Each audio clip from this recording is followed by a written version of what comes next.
Sejam todos muito bem-vindos ao nosso canal Consciência e Transformação. Você acredita que não consegue mudar de atitude porque te falta inteligência? Se você ainda não assistiu aos vídeos anteriores, eu sugiro que faça isso antes de assistir esse. Os vídeos eles são sequenciais, por isso eles são numerados.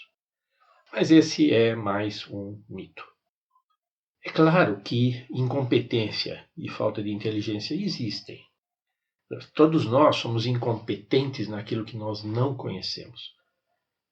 Se é importante para você conhecer uma determinada área, você vai precisar estudar, você vai precisar treinar. E aí você vai se tornar competente.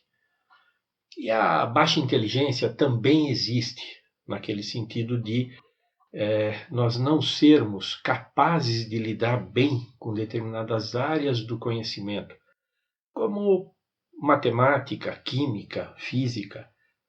Mas nós, por outro lado, somos melhores, temos mais inteligência em outras áreas, como o relacionamento humano, como liderança.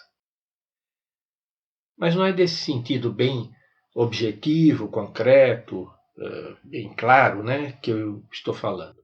Eu estou falando daquela sensação indefinida, nebulosa, que às vezes a pessoa pode ter de não ser capaz de realizar aquelas ações que são fundamentais, que ela sabe que são fundamentais para levar ela até atingir os seus objetivos.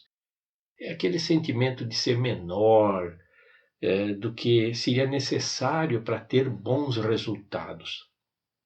A pessoa não consegue organizar os pensamentos, dá aquela sensação de obscurecimento mental. Aí a pessoa diz, os outros se saem melhor, os outros parecem que não têm tantos problemas, mas eu, por outro lado, não consigo, parece que tem alguma coisa na minha cabeça que não funciona bem.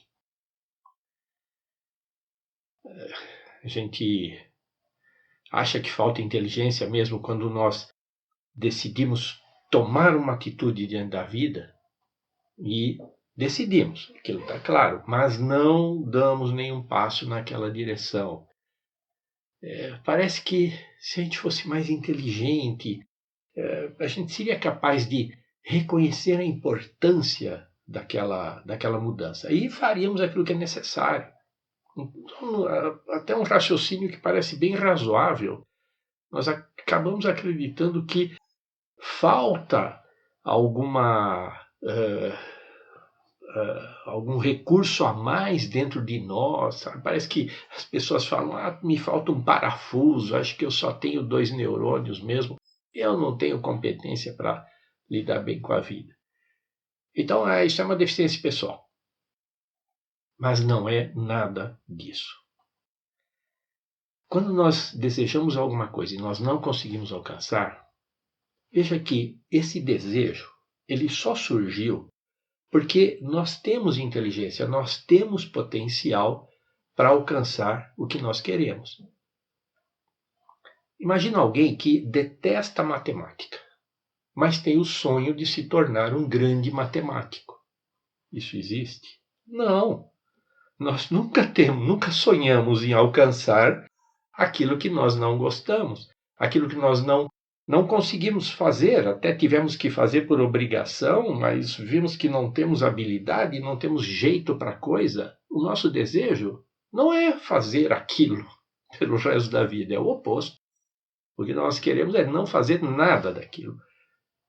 Então veja, aquilo para o qual nós não temos mesmo essa capacidade para fazer, aquilo nem surge como desejo. Se surgiu como desejo, então se tem alguma coisa que está nos atraindo, como profissão, como hobby, modo de vida, isso está diretamente relacionado com as nossas competências. Porque aquilo nos faz sentido. Nós conseguimos compreender justamente porque a nossa inteligência, nosso potencial nós já temos. Vamos precisar estudar, vamos precisar treinar, obviamente. Mas aquela capacidade que a gente chama genericamente de inteligência já existe. Portanto, o grande obstáculo não é a falta de inteligência, mas são as nossas crenças pessoais, a nossa visão de mundo. Nós nos vemos, nos classificamos conforme as experiências que nós tivemos na vida, principalmente aquelas lá da primeira infância. É ali que se forma, basicamente, isso pode ser alterado, lógico, depois, mas basicamente se formam as estruturas que vão nos acompanhar para o resto da vida se nós não mudarmos. É claro, sempre é possível essa mudança. Aliás, é disso que se trata aqui, né, o nosso canal. Se nós nascemos num ambiente com pessoas que se sentem inferiores aos outros, empobrecidos, pessoas que não percebem que têm capacidade para melhorar as suas vidas, é esse o conhecimento que nós vamos receber. É esse modelo de mundo que vai nos ser passado e em pouco tempo nós vamos ter aquelas mesmas crenças daquelas pessoas do meio em que nós vivemos.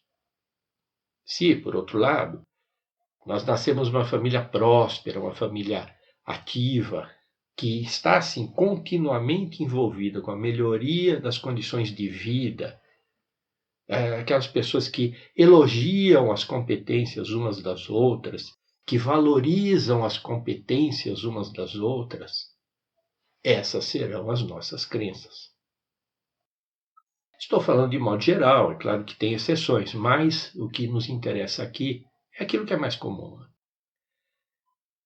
A pessoa constrói na sua memória aquele modelo de mundo que ela aprendeu ali, principalmente com a família. A família é o ambiente, porque normalmente a família está inserida num ambiente maior, num bairro, numa região, numa cultura, tudo isso vai conformar aquele modelo de mundo. E a pessoa acredita que aquele é o único modelo de mundo possível.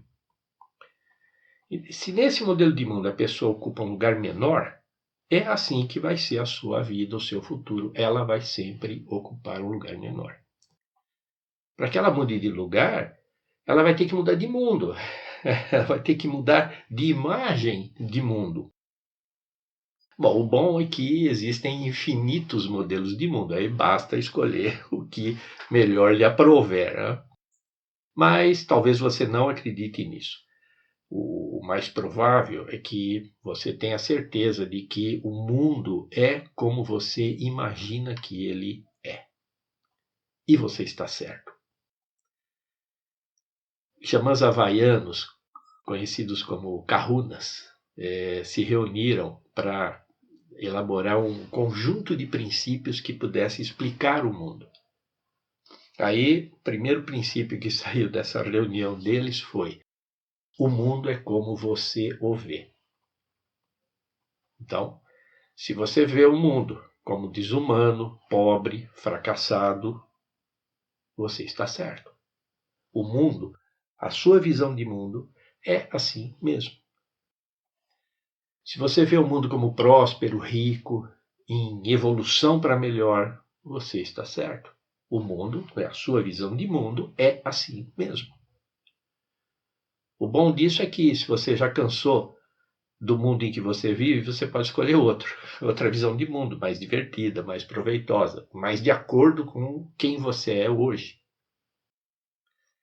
É preciso esclarecer aqui que isso não se trata de um auto-engano. A pessoa que vive num mundo fracassado, com uma humanidade violenta, embrutecida, pode até perceber que tem algumas pessoas que vivem diferente. Mas, provavelmente, ela vai avaliar essas pessoas como erradas, como ruins, prováveis causas do sofrimento da humanidade. Todo esse raciocínio vai reforçar a sua visão de mundo negativo. Ela vai confirmar que o mundo é negativo. A pessoa que vive num mundo próspero, ela enxerga claramente que existe pobreza, mas ela vai procurar utilizar os seus conhecimentos, as suas capacidades para ajudar a pobreza a alcançar a prosperidade. Esse raciocínio reforça a sua visão de mundo positivo.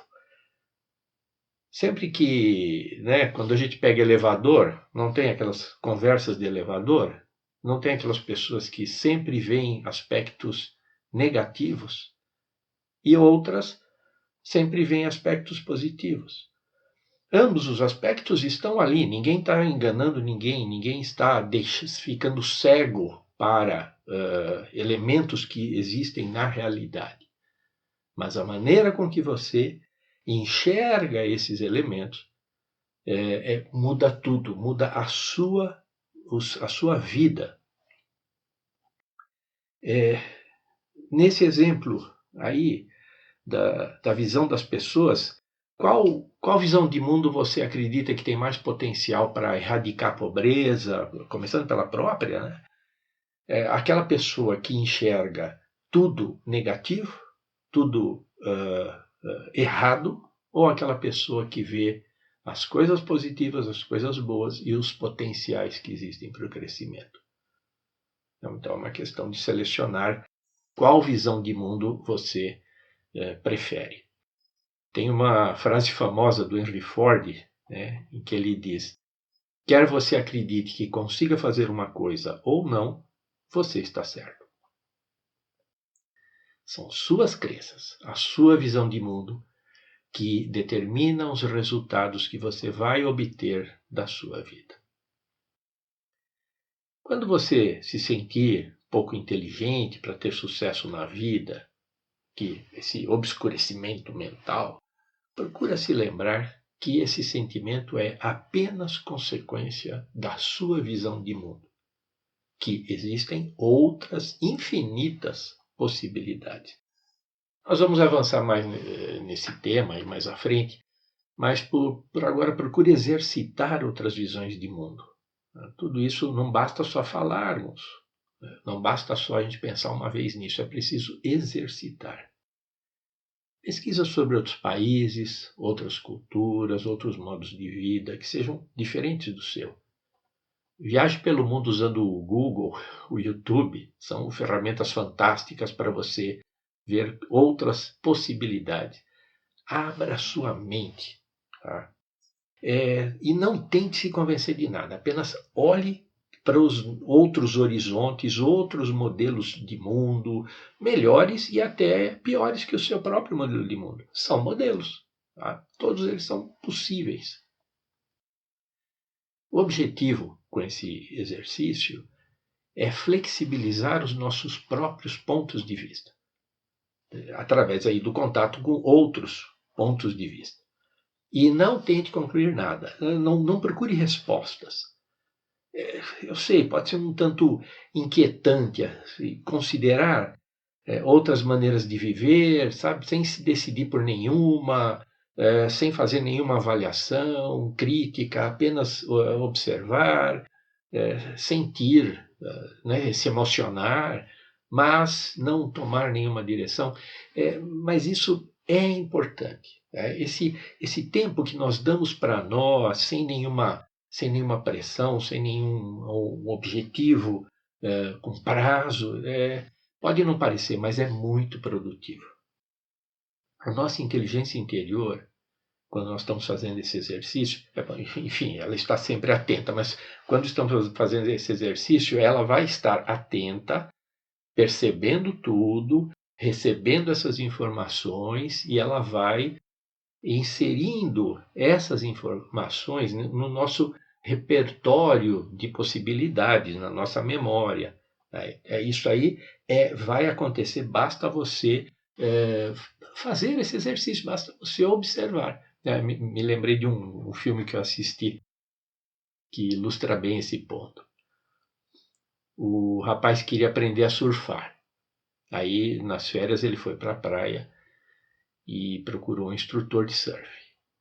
Aí, na primeira aula, o rapaz saiu com o instrutor na direção da praia, né, carregando a prancha, todo empolgado.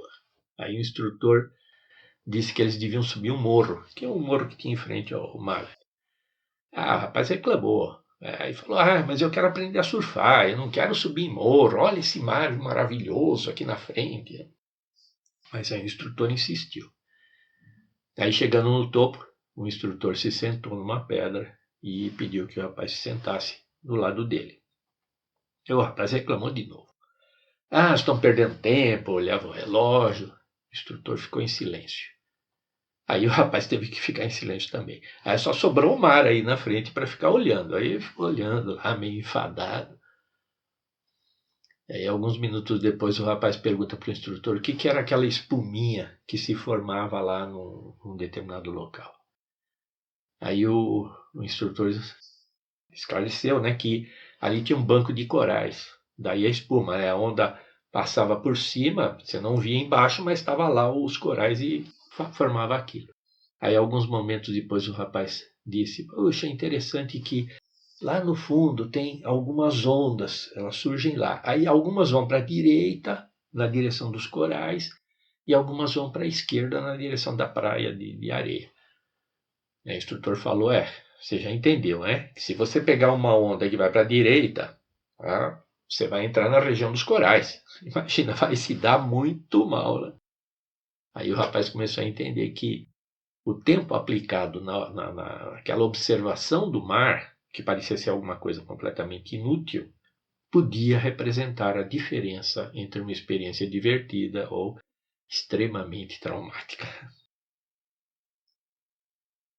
Quando nós observamos um cenário que parece caótico, sem sentido, a nossa inteligência ela não gosta nada de confusões.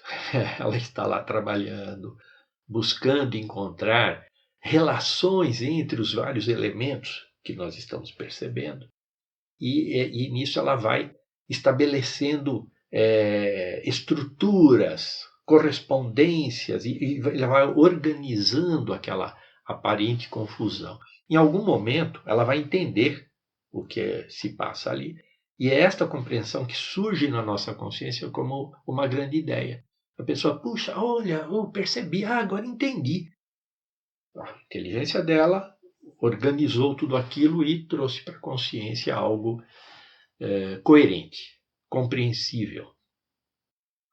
Antigamente, tinha nos jornais, eu não sei se tem mais hoje, mas antigamente era comum um quadrinho, tinha um quadrinho com um desenho caótico, cheio de linhas e tal, manchas. E aí tinha uma legenda embaixo, encontre a borboleta. Aquela confusão, você olhava, não tinha nada de borboleta ali. Só que depois de um tempo olhando, surgia a imagem da borboleta. E muito visível. Não era preciso você tentar deduzir onde estava a borboleta. Se aqui tem uma curvinha que parece a ponta da asa, então a borboleta deve estar, né, do lado aqui. Não precisava de nada disso, bastava olhar. E aí a nossa inteligência ia trabalhando ali. Isso é uma coisa que sempre me espantava, eu gostava muito disso, porque eu não precisava fazer nada, bastava olhar, e de repente a borboleta aparecia. E ela era muito nítida, depois que a gente conseguia perceber.